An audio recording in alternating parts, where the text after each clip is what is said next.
Hi there, Pastor Timothy Hall, Southside Baptist Church of Mount Airy, North Carolina.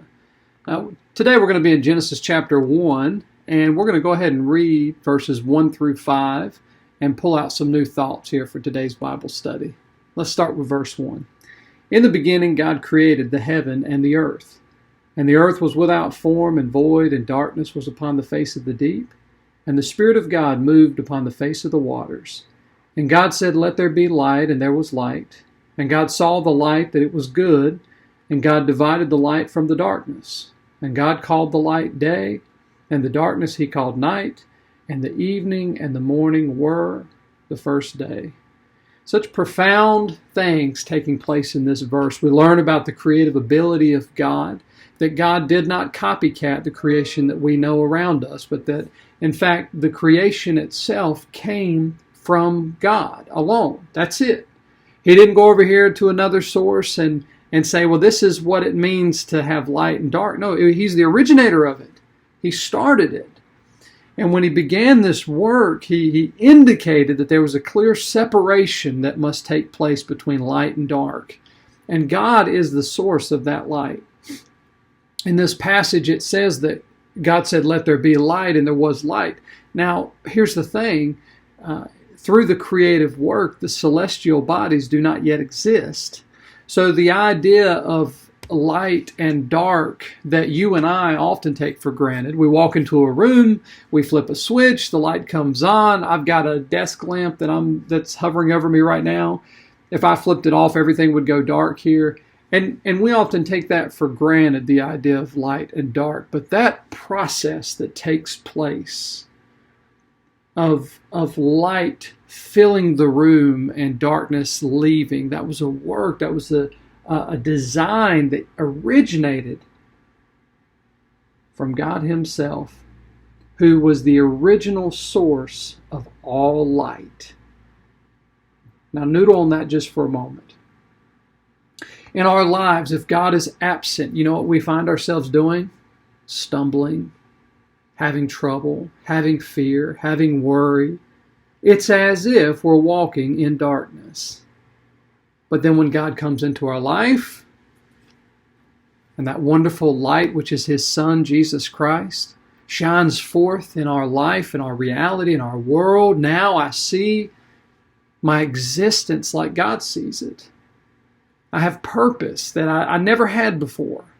I have a way of thinking, a way of viewing the world in a way that I've never seen before. It's as if someone has turned on a light. Now, another thing in these passages I wanted to pull out as I read through these. In verse 5, it says, "And God called the light day, and the darkness he called night. And the evening and the morning were the first day." Now, the thing about this passage that seems to stand out to me personally is this idea that the day in itself, the 24-hour day that you and I are so used to having, and there's some days that are, ones that we wish would get done very quickly, and then there's others that we wish we could hold on to forever.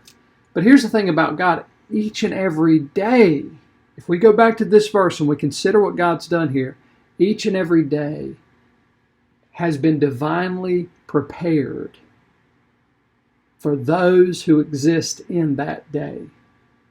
Now follow me on this, okay? Psalm says, in the book of Psalms, we have the psalmist David, and he writes, "This is the day the Lord hath made, and we will rejoice and be glad in it." See, too often we think that days are just here. The things that happen in a day are simply because of luck or fortune or misfortune or some silly superstition, and we really do a disservice to ourselves, not realizing that the Almighty Creator has prepared this day. And yes, every day is different. We have lost some days, we have gained some days, we have times of being idle. But it doesn't change the fact that each and every day is a day to rejoice in, because God has made it and planned it and orchestrated it, and he's given me and you an opportunity to live in this day. Rejoice and be glad in it, because this is God's day. Take advantage of the time you have. Be a good steward over what God's given you.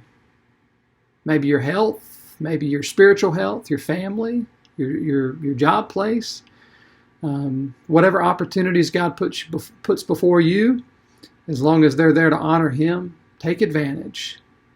And may we rejoice in the days that God gives us. But remember to number your days, because as James said, this life is but a vapor that appeareth for a little time, and then vanisheth away. Thank God for today. Hey, I enjoyed being with you. God bless you. Take care.